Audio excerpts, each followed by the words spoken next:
Hello friends, welcome you all for today's session. I am here with a beautiful poem by John Keats, that is A Thing of Beauty. The name of the poem is in a way beautiful, and the description given in this poem is more beautiful than the name of the poem. John Keats. He was a British romantic poet, and he was trained as a surgeon, but he decided to devote himself wholeheartedly to poetry. He has the power to ignite the feelings of the writer. And this poem is an excerpt taken from his poem Endymion, a poetic romance. John Keats was a worshipper of beauty. For him, beauty was truth, and truth was beauty. He was also a master. Master of what? Master of craft. Or I should say, John Keats was a craftsman.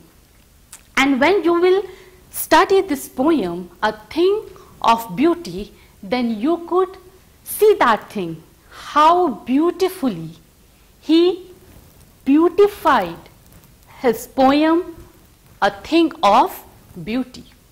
In his poem, a consistency in rhyme scheme can be seen, even the line length. In this poem, there are many sentences, and these sentences are also used as quotations. They are used quite often, and the most important quotation used is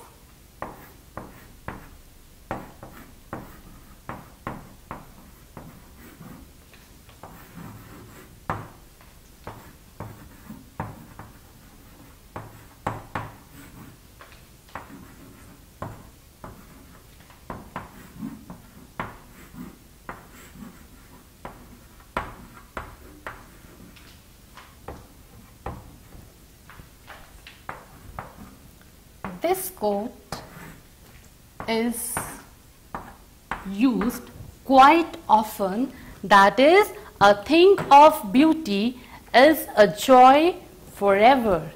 And in a way, this is the beginning line of this poem, and also the theme of this poem, a thing of beauty is a joy forever.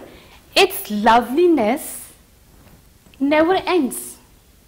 Its loveliness increases. So these are the beginning lines of this poem, A Thing of Beauty. This poet, John Keats, he is very much connected with nature.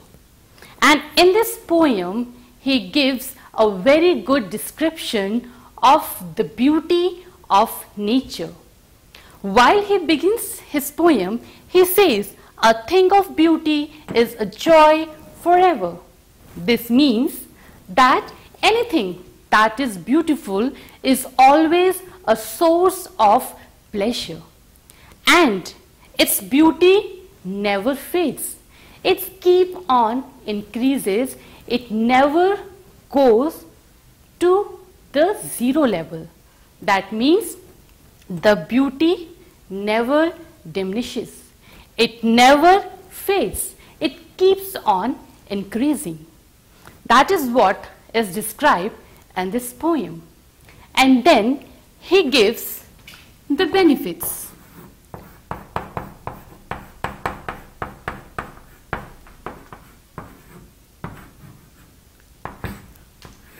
Benefits of what? Benefits of beautiful things that we see all around. Beautiful things, as I told you, is a source of joy and happiness, and also a shelter.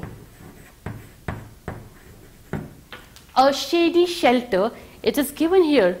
A bough quiet is for us. Bower is a shady place where you can soothe yourself. So these beautiful things, they provide us with a pleasant shelter. Then, what else? A sound sleep.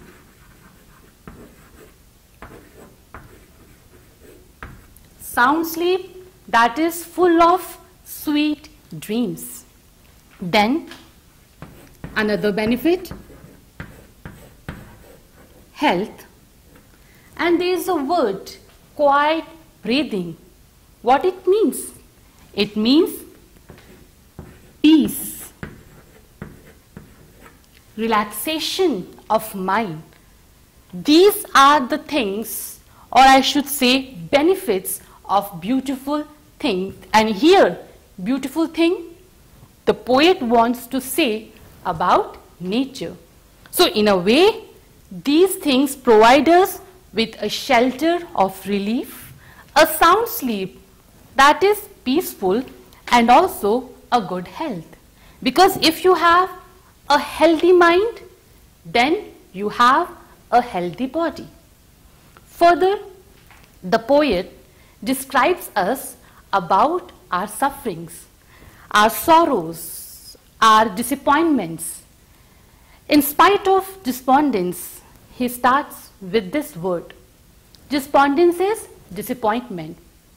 Friends, if we will look into our own life, then we will find that we are having so many problems in our life, so many sorrows. We have so many difficulties in our life. We are suffering. And sometimes we also follow evil ways to achieve our goals. And because of all these things, we suffer. These are the things which are responsible for our disappointment, for our sorrows, for our sufferings. But then the poet says, in spite of all these things, still we have few things or beautiful shapes. And what are those things? Then he gives us a detailed description of beautiful things.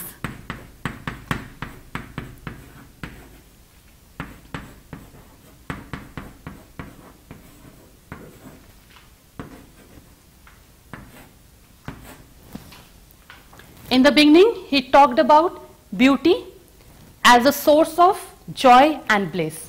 Then he gives us the benefits as I described earlier. Now he is telling us about those beautiful things, and he has given a big list of those beautiful things. And he starts with the sun,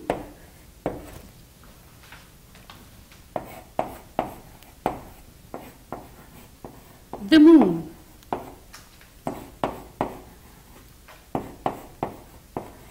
the trees,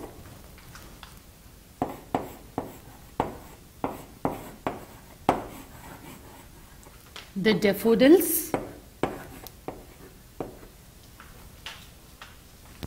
then ferns, green surrounding, and also wild roses. Even he talks about mighty dead,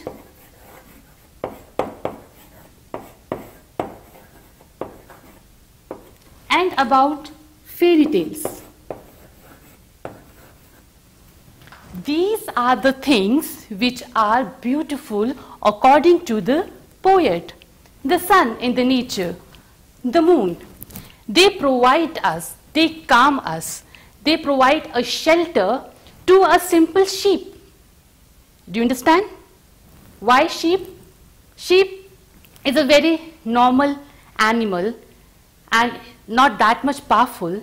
So in a way, the poet wants to say that the beauty of the nature suits everyone in this world.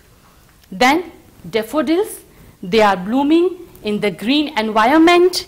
Then we have bushes, we have wild roses also. These are all beautiful things. And also when we are hearing some tales of our great people who were in the past, then we can get inspiration from their deeds. So in a way, they are also beautiful. And all the tales which we have heard or we have listened from someone, they all are beautiful. And in a way, we are weaving. We are weaving a flowery band. So we are bound to the beauties of the earth. We are connected. So all these beautiful things and the pleasure that we get from these beautiful things is a boon for humanity.